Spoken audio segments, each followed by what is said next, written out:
चलिए आज देखिए, आज आप लोगों को यूपी बोर्ड कक्षा 10 हिंदी गद्य संकलन के अंतर्गत एक नए पाठ से जोड़ा जा रहा है जिसका नाम है मित्रता। क्या नाम है? मित्रता। मित्रता एक ऐसा पाठ है, ध्यान देखिए, लिखा है एक ऐसे गद्य संकलन पाठ से आपको जोड़ा जाएगा जिसका नाम क्या है? मित्रता। ध्यान दीजिएगा, एक ऐसा यह पाठ है जिसमें शुक्ल युग के बोले तो छायावाद युग के सर्वश्रेष्ठ कवियों, सर्वश्रेष्ठ निबंधकार एवं आलोचकों में सर्वश्रेष्ठ निबंधकार एवं प्रसिद्ध आलोचकों में प्रथम नंबर पर इनका नाम आता है आचार्य रामचंद्र शुक्ल। आचार्य रामचंद्र शुक्ल ने आपके विद्यार्थी जीवन को ध्यानाकर्षित करते हुए यह पाठ रचा है। पाठ का नाम क्या है? मित्रता। ध्यान दीजिएगा, मित्रता का नाम सुनते ही समझ में आ जाता है दोस्ती, फ्रेंडशिप, यारी, है ना। अब देखिए, प्रस्तुत पाठ को पढ़ने के पहले आपको बता दें इसका सारांश थोड़ा सा। इस पाठ में शुक्ल जी ने यह निर्धारित किया है, यह आप जैसे विद्यार्थियों को बताने का प्रयास किया है कि हम एक नए परिवेश में, एक नए समाज में जब जाते हैं तो सबसे पहले हमें मित्र चुनने की आवश्यकता पड़ती है। ध्यान दीजिएगा, आप कहीं दूर दराज कॉलेज में एडमिशन करा लीजिए अपने घर से दूर, या कहीं आप चले जाइए बम्बई, कलकत्ता, दिल्ली, चाहे देश में रहिए चाहे विदेश में रहिए, प्रदेश चाहे जहां रहिए, सबसे पहले आपको किसकी आवश्यकता पड़ती है? मित्रता की आवश्यकता पड़ती है। और आपका मित्र जो है आपके घर है, लेकिन अगर आपको कहीं बाहर मित्र बनाना है तो उनसे हेल मेल पहले बनाना पड़ता है। यही बातचीत, हेल मिल धीरे धीरे मित्रता में क्या होती है? परिणित हो जाती है, बदल जाती है, और वही बातचीत करने वाला आपका क्या बन जाता है? मित्र बन जाता है। तो मित्रता कैसी होनी चाहिए, मित्र किसे कहें, ये तमाम प्रकार के प्रश्नों का संकलन लेकर के, ध्यान दीजिएगा, इस पाठ को रचा गया है जिसका नाम ही पड़ गया क्या? मित्रता। तो आइए देखते हैं पाठ में क्या दम है क्या नहीं है। आचार्य रामचंद्र शुक्ल लिखते हैं कि जब कोई युवा पुरुष अपने घर से बाहर निकलकर, ध्यान दीजिएगा, जब कोई युवा पुरुष अपने घर से बाहर निकलकर बाहरी संसार में अपनी स्थिति जमाता है तब पहली कठिनता उसे मित्र चुनने में ही पड़ती है। देखिए, वही बात सामने आ गई। शुक्ल जी के कहने का यह मतलब है कि जब कोई युवा पुरुष अपने घर से दूर निकल करके बाहरी किसी नए स्थान, नए परिवेश, नए समाज में जब जाता है तो उसे सबसे पहली कठिनता क्या होती है? मित्र चुनने में। क्योंकि हम अनजान रहते हैं ना कि किसे अपना मित्र बनाने किसी ने, तो सबसे पहली कठिनता क्या होती है? मित्रता। ध्यान दीजिएगा, इस पाठ का संदर्भ परीक्षा में पूछा जाता है और बहुत ही सरल संदर्भ है। इतना लिखते ही आपको 2 नंबर तत्काल में मिलता है। एग्जामिनर कहता है संदर्भ लिखो, 2 नंबर पाओ। आप लिखेंगे प्रस्तुत गद्यांश हमारी पाठ्य पुस्तक हिंदी गद्य संकलन में वर्णित मित्रता नामक पाठ से उद्धृत है, या मित्रता नामक पाठ से लिया गया है, जिसके लेखक आचार्य रामचंद्र शुक्ल जी हैं। क्लियर हुआ? अब इस संदर्भ में लिखने का एक क्वालिटी मैं आपको बता दूं जिससे आपका 2 नंबर एकदम दुरुस्त हो जाए। क्लियर? जैसे उसमें से कटे ना। अगर आप संदर्भ लिख रहे हैं प्रस्तुत गद्यांश हमारी पाठ्य पुस्तक हिंदी गद्य संकलन में वर्णित मित्रता नामक पाठ से लिया गया है, तो जो गद्य संकलन है इसको आप जो है सिंगल इन्वर्टेड कामा करिए और नीचे काला पेन से अंडरलाइन कीजिए गद्य संकलन को। फिर उसके बाद जो मित्रता नामक पाठ लिखे हैं, इस मित्रता नामक पाठ को भी सिंगल इन्वर्टेड कामा में रखिए और नीचे क्या करिए? अंडरलाइन कीजिए। किससे? काले पेन से। क्लियर हुआ? फिर उसके बाद इसके लेखक आचार्य रामचंद्र शुक्ल जी हैं, तो आचार्य रामचंद्र शुक्ल को सिंगल इन्वर्टेड कामा में और नीचे काला पेन से सीधी लाइन, अंडरलाइन। जब ये तीनों को आप अंडरलाइन करेंगे तो एग्जामिनर आपके संदर्भ में देखना क्या चाहता है? भाई लेखक को देखना चाहता है। बोलिए, लेखक को देखना चाहता है, पाठ के नाम को देखना चाहता है। आप गद्य से लिखे हैं, काव्य से लिखे हैं, अनिवार्य संस्कृत से लिखे, किससे लिखे हैं, यही तो देखना चाहता है। और आपने उसको अंडरलाइन करके काले पेन से अंडरलाइन करके सिंगल इन्वर्टेड कामा में एकदम सुघर सा बोले तो एकदम हाँ सौंदर्य तरीके से अगर आपने सुंदरीकरण करके अच्छे से एकदम चमचमाते हुए राइटिंग में अगर आप दिखा रहे हैं, तो क्या एग्जामिनर से आपका कोई ज्यादती दुश्मनी है जो आपको नंबर नहीं देगा? देगा, दौड़ करके झक मार करके देगा। और आप ले करके गाना गाते हुए आएंगे। तो आप लिखेंगे कैसे? प्रस्तुत गद्यांश हमारी पाठ्य पुस्तक हिंदी गद्य संकलन में वर्णित मित्रता नामक पाठ से लिया गया है, जिसके लेखक आचार्य रामचंद्र शुक्ल जी है। कहाँ का अंडरलाइन करना है, सिंगल इन्वर्टेड कॉमा मारना है, क्लियर है ना? क्लियर है ही नहीं? ये अगर आप कर लेंगे तो आपका 2 नंबर संदर्भ का एकदम निश्चित रूप से आपको मिलना तय है। क्लियर हुआ? अभी 2 और 2 4 नंबर के लिए संघर्ष करेंगे हम विद्यार्थी। देखिए कैसे, तो पाठ पढ़ते हैं। लिखा है, जब कोई युवा पुरुष अपने घर से बाहर निकलकर बाहरी संसार में अपनी स्थिति जमाता है, तब पहली कठिनता उसे मित्र चुनने में पड़ती है। मिला? यदि उसकी स्थिति बिल्कुल एकांत और निराली नहीं रहती तो उसकी जान पहचान के लोग धड़ाधड़ बढ़ते चले जाते हैं। अगर वो व्यक्ति चुपचाप रहे, शांत रहे, तो उसके मित्र कम बनेंगे। लेकिन अगर वो बोलता है, बातूनी है, तो फिर तो जहाँ जहाँ बोलेगा वहाँ वहाँ उसके मित्र बनते चले जाए। बहुत ऐसे मित्र आए दिन आप ऐसे लड़कों को, लोगों को देखेंगे कि आप परिचित व्यक्तियों से भी वो हेल मेल करने में तनिक टाइम नहीं लेते हैं। समझ गए ना? समझ गए कौन है? तो यहाँ वही बताया, अगर यदि उसकी स्थिति एकांत और निराली नहीं रहती तो उसके हेल मेल, उसके जान पहचान के लोग बढ़ते चले जाते हैं। लेकिन अगर उसकी स्थिति शांत और एकांत रहेगी तो उसके पहचान के लोग कम ही रहेंगे। ठीक, आगे क्या लिखा है बोलिए? हाँ, और थोड़े ही दिनों में वह कुछ लोगों से उसका हेल मेल हो जाता है। हेल मेल मतलब मेल मिलाप हो जाता है, और यही हेल मेल बढ़ते बढ़ते मित्रता के रूप को परिणत हो जाता है, हमारे मित्रता के रूप में बदल जाती है। क्लियर हुआ? मित्रों के चुनाव की उपयुक्तता पर उसके जीवन की सफलता निर्भर हो जाती है। ये बात सत्य है कि नहीं? आप जैसे मित्र चुनेंगे वैसी ही आपका भविष्य भी हो जाएगा। अरे भाई, गजेड़ी संगे रहब तो गजेड़ा कहा ना, गजेड़ी, शराबी, जुआरी, भंगेड़ी, इस सब संगे रहत भंगेड़ी, गजेड़ी, जुआरी, शराबिया कहलावे। बोलो, विद्वान के साथ रहेंगे तो आप विद्वानता को स्वीकार करेंगे। काव्य शास्त्र विनोदेन कालो गच्छति धीमताम व्यसनेन च मूर्खणाम निद्रया कलहेन वा। ये लिखा है ना कि बुद्धिमान मनुष्यों का समय काव्य और शास्त्रों के पठन पाठन में ही बीतता है, जबकि मूर्खों का समय परस्पर सोते रहने और कलह करने में ही बीत जाता है। क्लियर है कि नहीं? तो एकदम जाहिर सी बात है कि मित्रों के चुनाव पर ही हमारे जीवन की सफलता निर्भर है, हमारे जीवन की उपयुक्त। अगर हम गलत मित्र चुनेंगे तो गलत रास्ते पे जाएंगे, सही मित्र चुनेंगे तो सही रास्ते पे है, क्योंकि लिखा है इसमें कि मित्रों के चुनाव की उपयुक्तता पर उसके जीवन की सफलता निर्भर है।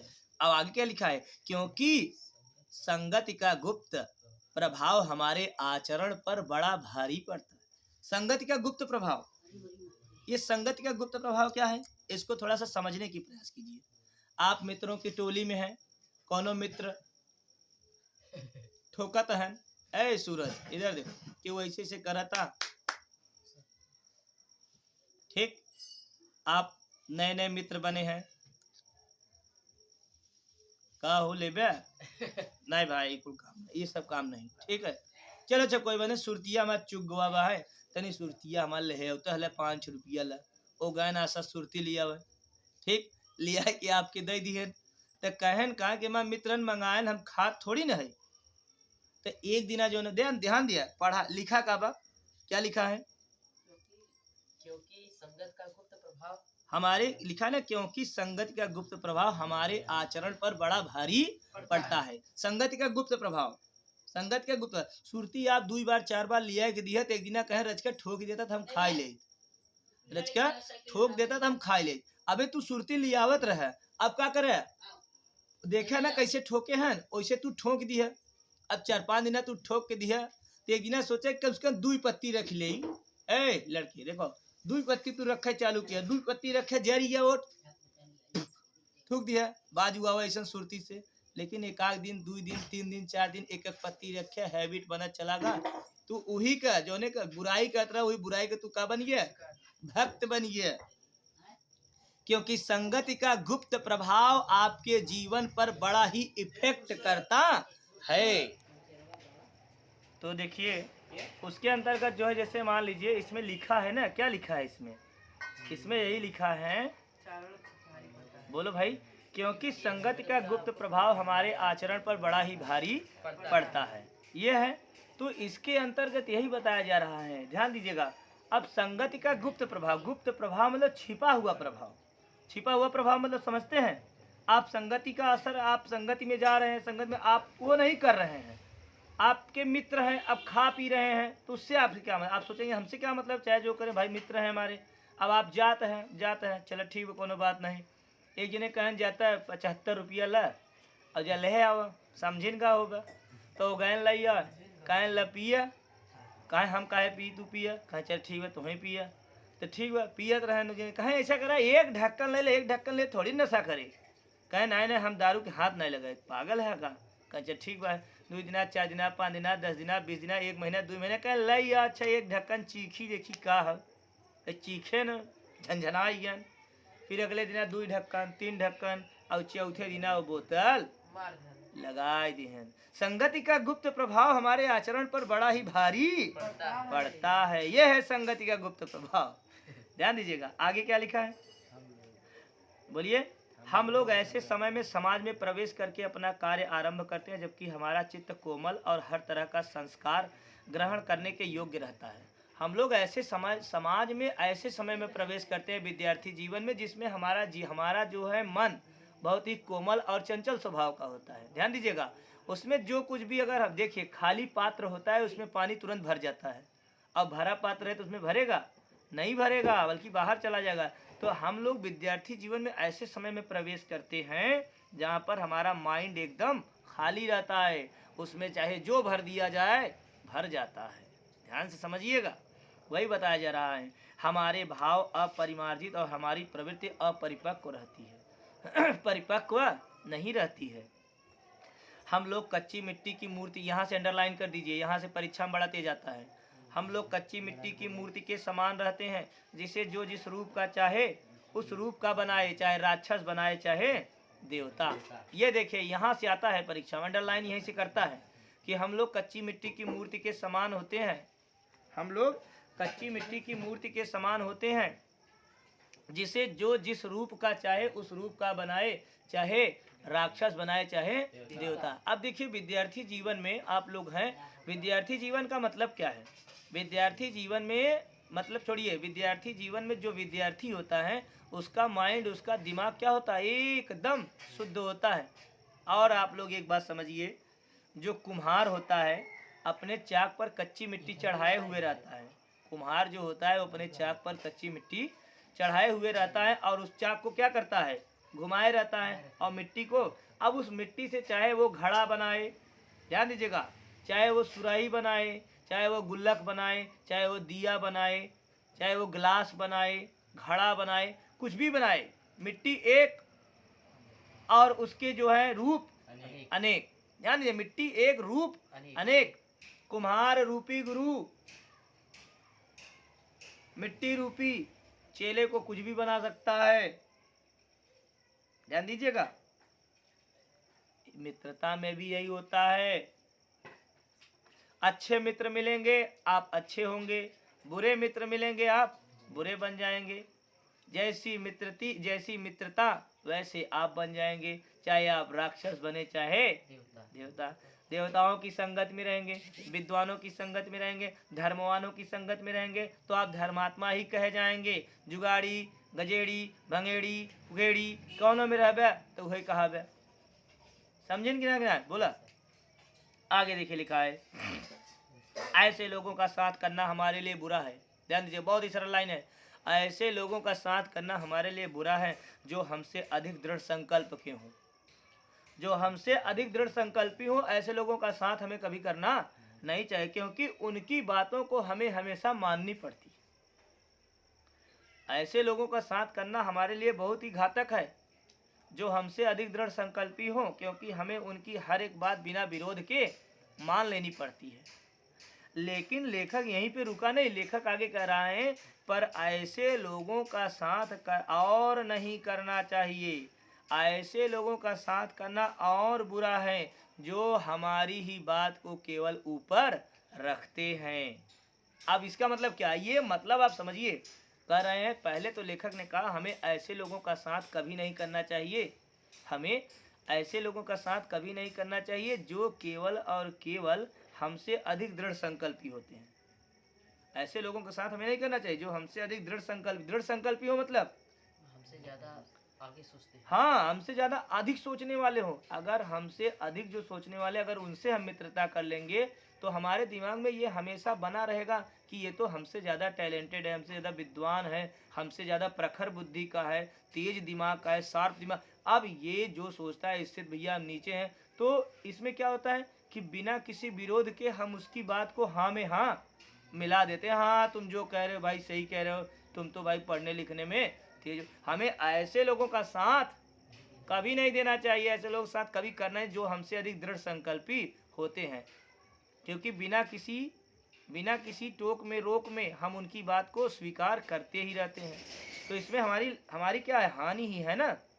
यहीं पे लेखक नहीं रुक रहा है, लेखक आगे भी कह रहा है कि हमें ऐसे लोगों का साथ और नहीं देना चाहिए जो केवल और केवल हमारी ही बातों पर बात मिलाते हैं, जो केवल हमारी ही हाँ में हाँ मिलाते हैं। क्योंकि ऐसी दशा में, देखिए लिखा है ना, क्योंकि ऐसी दशा में न तो हमारे ऊपर कोई दबाव रहता है और न हमारे ऊपर कोई सहारा रहता है। मतलब समझ रहे नहीं। दूसरे वाले पॉइंट में लेखक यह कह रहा है कि हमें ऐसे भी लोगों का साथ नहीं करना चाहिए, बुड़बक बकलोलों का साथ नहीं देना चाहिए जो केवल चाटुकारिता करते रहते हों, खाने पीने के लिए केवल हों, सही सलामत, बस और कुछ नहीं। अगर हम गलत भी करते रहते हैं तो वे हमें रोकने वाले न हो। क्यों ना रोकने वाले, क्योंकि जाने तो जो कर रहा है तुमसे क्या मतलब, हमारा काम तो हो रहा है। ऐसे लोगों का भी हमें साथ नहीं। अब यहाँ पे प्रश्न यह उठता है आखिर किसका साथ दें हम। भाई जो हमसे अधिक दृढ़ संकल्पी है हम उसका साथ नहीं दे रहे हैं, ठीक। जो हमसे नीचे है हम उसका साथ नहीं दे रहे हैं, तो आखिर साथ दें किसका हम विद्यार्थी, हम मित्र किसका साथ दें। हमसे ऊपर वाला जो है उसका भी साथ देने से आप मना कर रहे हो, जो हमसे नीचे है जो केवल हमारी हाँ में हाँ मिलाने वाला है उससे भी साथ देने में आप मना कर रहे हैं। तो आखिर मिलाएं किससे हम हाथ, साथ किसके रहें। अब देखिए लेखक आगे बता रहा है, कहाँ बताना है, क्योंकि ऐसी दशा में न हमारे ऊपर कोई दबाव रहता है और न हमारे लिए कोई सहारा रहता है। दोनों अवस्थाओं में जिस बात का भय रहता है उस बात का पता युवा पुरुषों को प्रायः बहुत कम रहता है। दोनों दशाओं में युवा पुरुषों की बातों का पता नहीं चल पाता है। अब देखिए दोनों दशाओं में हमारी स्थिति खराब होती है। कुछ ऐसे भी हमारे आपके मित्र हैं, कुछ ऐसे भी, ध्यान दीजिएगा, कुछ ऐसे भी आपके मित्र हैं जो आपसे अधिक दृढ़ संकल्पी हैं, लेकिन उनसे आपकी मित्रता बनी हुई है। और जब वे संकल्प लेते हैं तो उनके संकल्प में आप कुछ अड़ंगा नहीं अड़ाते हैं, क्योंकि भाई उनका काम है। सोचें, अब आप हीन भावना देखने लगे। लेकिन कुछ ऐसे भी आपके मित्र हैं, ध्यान दीजिएगा, कुछ ऐसे भी आपके मित्र हैं जब आप कुछ भी काम करते हैं वे आपसे कमज़ोर हैं, चाहे पढ़ने लिखने में चाहे बल में, तो आपके हाँ में हाँ मिला देते हैं। नहीं नहीं ठीक है, आप गलत पूछेंगे क्या ये सही है कि हाँ बहुत अच्छा है, आप बहुत बढ़िया करते हैं। तो दोनों अवस्थाएं हमारे लिए क्या हो गई, जटिल हो गई। ध्यान दीजिएगा, आगे देखिए लेखक कह रहा है कि यदि विवेक से काम लिया जाए, विवेक मतलब ज्ञान, अगर ज्ञान से काम लिया जाए, विवेक से काम लिया जाए तो यह भय नहीं रहता। पर युवा पुरुष प्रायः विवेक से काम ही कम लेते हैं। जो युवक होते हैं उनके अंदर विवेक नहीं बल्कि उनके अंदर पौरुष होता है, बल होता है। वे सोचते हैं बल पर हम सब कार्य कर लेंगे, लेकिन ऐसी बात नहीं है। कैसे आश्चर्य की बात है। अब देखिए बहुत ही गजब लाइन आया है। कैसे आश्चर्य की बात है कि लोग एक घोड़ा लेते हैं, चाहे प्लास्टिक का हो चाहे सही का हो। प्लास्टिक का घोड़ा खरीदोगे 10-5 रुपए का आ जाएगा, ठीक। लकड़ी का घोड़ा खरीदोगे 10-20 रुपए 30 रुपए का आ जाएगा। सही का घोड़ा खरीदोगे तो 25-30-50 हज़ार में आ जाएगा। कैसे आश्चर्य की बात है। शुक्ल जी देखिए कितना बढ़िया एग्जाम्पल दे रहे हैं मित्रता के नाम पर। कैसे आश्चर्य की बात है कि लोग घोड़ा एक खरीदते हैं तो उसके गुण दोष को कितना परख लेते हैं कि घोड़ा चलेगा कि नहीं चलेगा। चाबी वाला घोड़ा होता है भाई, उसको चेक करते हैं घोड़ा भाग रहा है कि नहीं भाग रहा है। 10-20 रुपए के सामान को परख करके लेते हैं। पर किसी को मित्र बनाना पर कि अब आगे क्या लिखा है, पर किसी को मित्र बनाने में उसके पूर्व आचरण और प्रकृति आदि का कुछ विचार का अनुसंधान नहीं करते हैं। एक 25 रुपए का आप घोड़ा खरीदिए चाबी वाला, 100 रुपए 200 रुपए का घोड़ा खरीदिए चाबी वाला जो होता है बच्चों का खिलौना, उसको देखते हैं पहले चल रहा है नहीं चल रहा है, घोड़ा कितना नहीं चल, सब चेक करेंगे। लेकिन जब बात मित्रता की आई तो ऐसे मित्रों का चुनाव करते समय ये नहीं देखेंगे क्या उनके अंदर ऐसी साहस है, ऐसा बल है, ऐसा पौरुष है, ऐसी कोई कला है, ऐसा कोई विवेक है जिसके कारण हमें हानि तो नहीं लाभ भी तो हो सकता है, हमारे सुख दुख में साथ देने वाला है कि नहीं है, उसका बैकग्राउंड कैसा है, ये तमाम प्रकार की बातें नहीं देखते और तुरंत उसे अपना मित्र बना लेते हैं। बड़े आश्चर्य की बात है, बड़े आश्चर्य की बात है। देखिए लिखा है ना, वे उसमें सब बातें अच्छी अच्छी मानकर उस पर पूरा अपना विश्वास जमा देते हैं। ध्यान दीजिएगा। अब देखिए मित्र बनाने के लिए क्या क्या गुण की आवश्यकता होती है, ये शुक्ल जी आगे निर्धारित कर रहे हैं कि हंसमुख चेहरा, बातचीत का ढंग, थोड़ी चतुराई या साहस, यही 2-4 बातें किसी में देखकर लोग उसे चटपट अपना क्या बना लेते हैं, मित्र बना लेते हैं। हम लोग यह नहीं सोचते कि मैत्री माने मित्रता का उद्देश्य क्या है। हम लोग कभी ये नहीं सोचे कि मित्रता का उद्देश्य क्या है। अरे मित्रता होनी चाहिए तो कर्ण और दुर्योधन की होनी चाहिए, मित्रता होनी चाहिए तो सुदामा और कृष्ण की होनी चाहिए, है ना।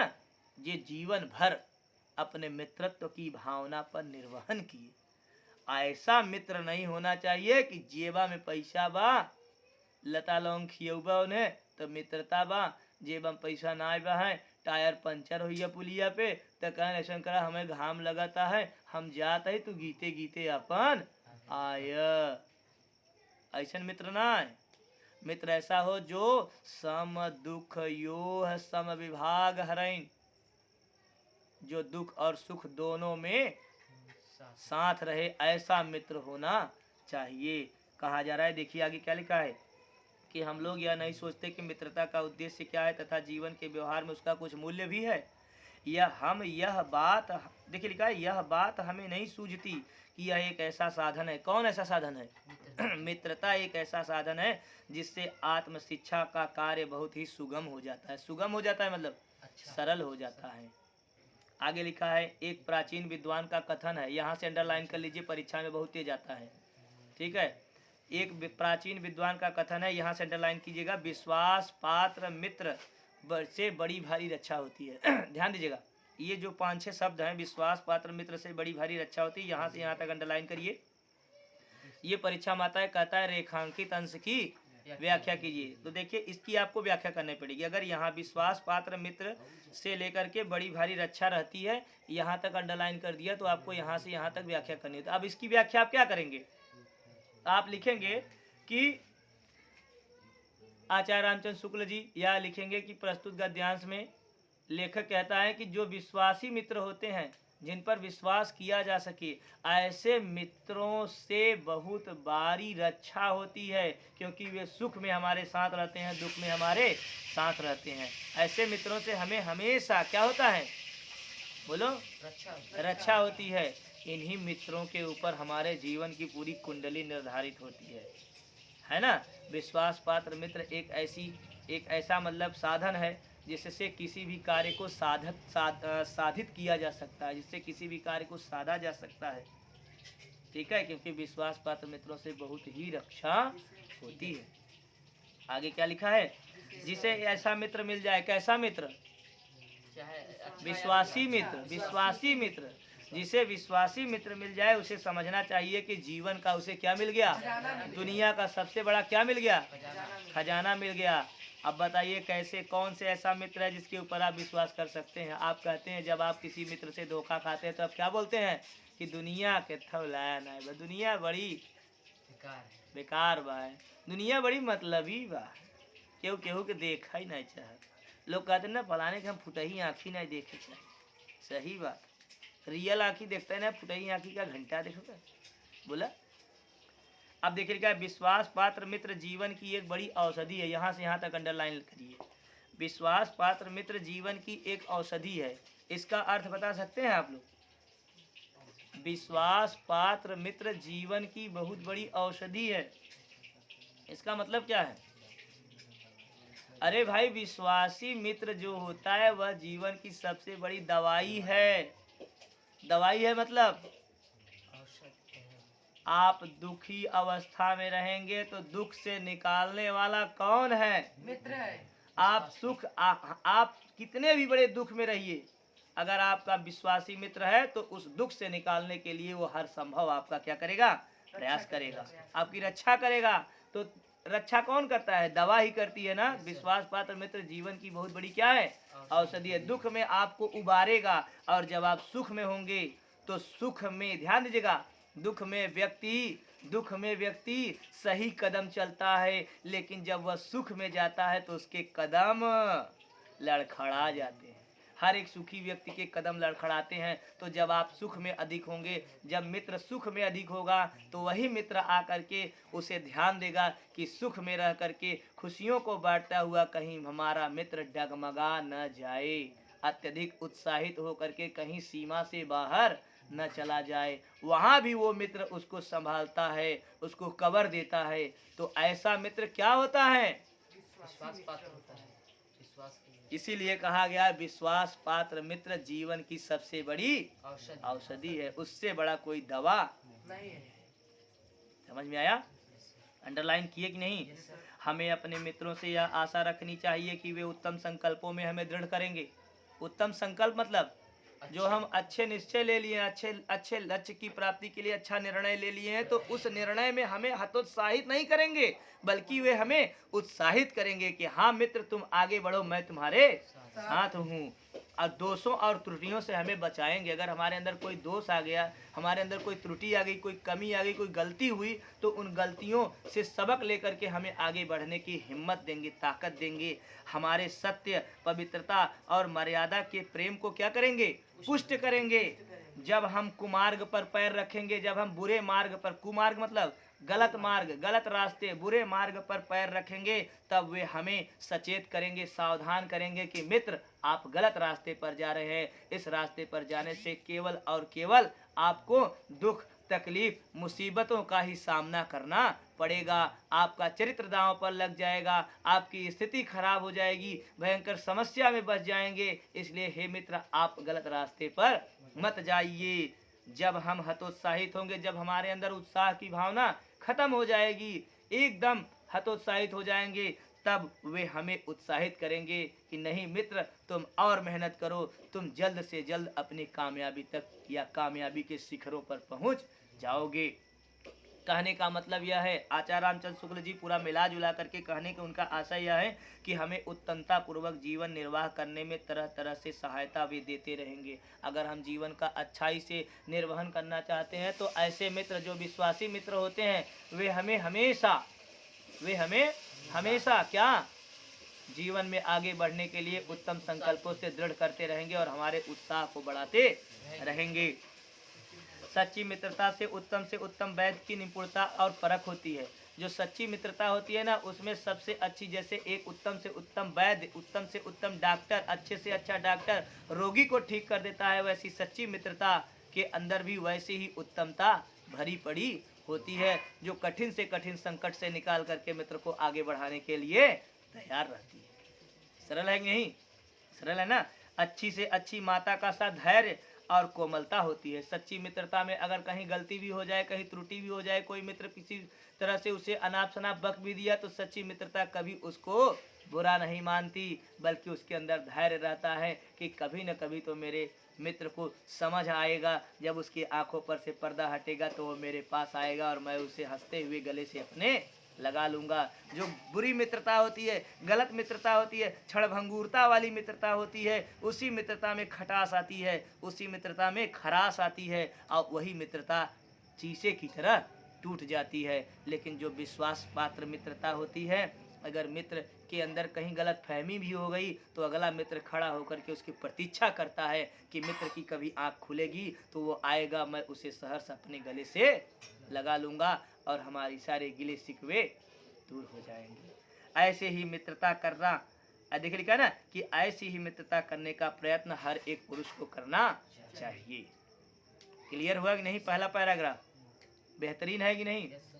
आइए आगे देखते। लिखा है कि छात्रावास में तो मित्रता की धुन सवार रहती है। छात्रावास बोले तो हॉस्टल।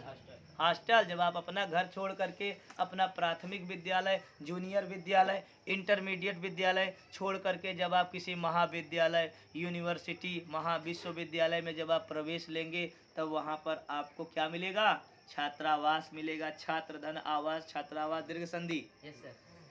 अब ध्यान दीजिएगा, छात्रावास में जब आप जाएंगे, हॉस्टल में जब आप जाएंगे तो बहुत से विद्यार्थी वहाँ पे मिलेंगे, लेकिन किसी से आपकी कोई बातचीत इसके पहले कभी नहीं हुई है। क्लियर है नहीं? घूरन, कतवारू, छेना, लड्डू, बर्फी, ये तमाम प्रकार का मित्र तुम्हारे यहाँ गांव में खेल के मिला रहन, वहाँ घूरन, कतवारू, छेना, लड्डू, बर्फी ना मिलही। वहाँ जितना लोग मिली सब अलग अलग मिली। ध्यान देना। तो वही बताया जा रहा है, शुक्ल जी कह रहे छात्रावास में तो मित्रता की धुन सवार रहती है कि किसे हम अपना मित्र बना लें, किसे हम अपना मित्र बना लें। हंसमुख चेहरा, सुंदर चाल, मन भावनी बात, ये सब दो चार बातें ही तो देख करके लोग क्या बनाते हैं? अपना उसे मित्र बनाते हैं। वही बता रहे हैं शुक्ल जी, क्या बता रहे हैं कि छात्रावास में तो मित्रता की धुन सवार रहती है, मित्रता हृदय से उमड़ी रहती है। ये मित्रता का जो भाव होता है ना, वो कहाँ से उमड़ता है? हृदय से उमड़ता है। पीछे के जो स्नेह बंधन होते हैं उनमें न तो उतनी उमंग रहती है, न उतनी खिन्नता। अब आगे बताया जा रहा है, पीछे के जो उमंग रहते हैं, मतलब समझते हैं पीछे के मतलब आपके पीठ पीछे नहीं। अरे प्राइमरी स्कूल में जो आप मित्रता किए थे, जूनियर स्कूल में जो आप मित्रता किए थे, अगर तोरे कल में ढप्पुन क्यों ले लेते रात गुरु जी देखा हमारा ढक्कन ले लागा रो, जब तक वो मरा है ना तब तक तोरे करेजा ठंडा न पहुंचे। यही होता था ना। एक पड़ाका क्यों मार देता रहा तो गुस्सा हो जाता रहा, उसे जातों से कट्टी हो गया। और 2-3 दिन 4 दिन 5 दिन बाद 1-8 आना का अंकुर दे दे, फिर तो आप मित्रता बन जाए। यही होता था ना, यही होता था ना। लेकिन अब देखिए, पीछे की जो मित्रता थी उसमें उतना उमंग नहीं था। अब ध्यान दीजिएगा, न उतनी खिन्नता थी, न उसमें उतना उत्साह था, न उतनी खिन्नता, माने दुख था। अरे कोई मित्र मार भी देता था, गाली भी दे देता था, चला सर जी तुम्हें मरवाऊ, मरवा देते रहे तो आत्मा जुड़ाई जात रही। और 2 दिन बाद फिर दोनों जने मिल जात रहा। आज अगर क्यों तुम्हें गरियाए दे के मार दे, फिर उसे मिलबा नहीं, तो स्थितियाँ बदल गई। यही बताने का प्रयास कर रहे हैं। देखिए लिखा है, बाल मैत्री में जो मग्न करने वाला आनंद होता है, जो हृदय को बेधने वाली ईर्षा और खिन्नता होती है, वह और कहाँ। बाल मैत्री मतलब बचपन की जो मित्रता थी। अब देखिए लिखा है, बाल मैत्री माने बचपन की मित्रता में मग्न करने वाला आनंद। मग्न करने वाला आनंद क्या था बताइए? बचपन की मित्रता में, अरे 5 रुपया क्यों जलेबी देवा दे, मस्त हो जात रहा। 5 रुपया क्यों बढ़िया कलम देवा दे, मस्त हो जात रहा। 5 रुपया क्यों रफ कापी देवा दे, मस्त हो। फेयर कापी दूठे तोरे जोरा मगर नया नया हो जाए, तू मस्त हो जात रहा। क्यों मित्र तोहार 10 रुपया के 5 रुपया 2 रुपया क्यों खिया देता रहा, तू मस्त हो जात रहा। आज तोरे जेबा में पैसा अलेल गजाबा है, लेकिन वो मित्रता वाला मग्न करे वाला आनंद अब तोहरे पास। जो हृदय को बेधने वाली ईर्ष्या और खिन्नता होती थी, वह अब कहाँ। अगर कोई मार देता था, गाली दे देता था, उसे हम देखना नहीं चाहते थे, बात करना बंद कर देते थे। फिर उसके बाद 2 मित्र आते थे बचपन में, मिलाते थे, चला जाए हो जात रहा था, ला तुम्हें देथन चूरन देथन ला खाई ला, सही है। यही होता था ना, यही मित्रता थी ना। फिर वो खिन्नता अब कहाँ। अब क्यों तुम्हें चूरन दे मनबे, चूरन ना है तो बहुत कुछ अगर दे दे तो तू ना मनबे, कहे काहे गरिया है, काहे गाली दिए तुम, काहे मारे हमको। अब हम तुमसे मित्रता कर, तू देखा ही ना चाहबा, क्योंकि अब आप बचपन के आगे निकल गए। अब आप बचपन के आगे निकल गए हैं। समझ में आया कि नहीं? एक गनवा निकला था ना, बचपन का प्यार मेरा भूल नहीं जाना रे। इसका मतलब क्या है मालूम है? यही एक दोस्त दूसरे दोस्त से कह रहा है कि बचपन का प्यार मेरा भूल नहीं है। अब आप उसे दूसरे अर्थ में ले लीजिए, उसकी बात अलग है। कैसी मधुरता, कैसा अनुरक्ति होती है, कैसा अपार विश्वास होता है, कल्पनाएं मन में रहती हैं, हृदय के कैसे कैसे उद्गार निकलते हैं, वर्तमान कैसा आनंदमय दिखाई पड़ता है और भविष्य के संबंध में कैसी लुभावनी वाली कल्पनाएं मन में रहती हैं, कितनी जल्दी बातें लगती हैं और कितनी जल्दी मानना मनाना। ये सब बचपन की बातें बताई जा रही हैं।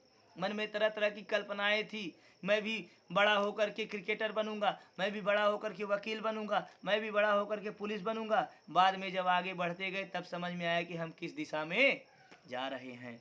ये बचपन की मित्रता थी और बचपन की मित्रता में तमाम प्रकार की बातें क्या होती थी, घटित होती रहती थी। देखिए आगे लिखा है कि सहपाठी की मित्रता, इस उक्ति में हृदय में कितने उथल पुथल भारी भाव भरा हुआ होता है, किंतु जिस प्रकार युवा पुरुष की मित्रता स्कूल के बालक की मित्रता से दृढ़, शांत और गंभीर होती है, उसी प्रकार हमारी युवावस्था के मित्र बाल्यावस्था के मित्रों में कई बातों के आदर्श से हमारा काम जीवन की झंझटों में चलता रहता है।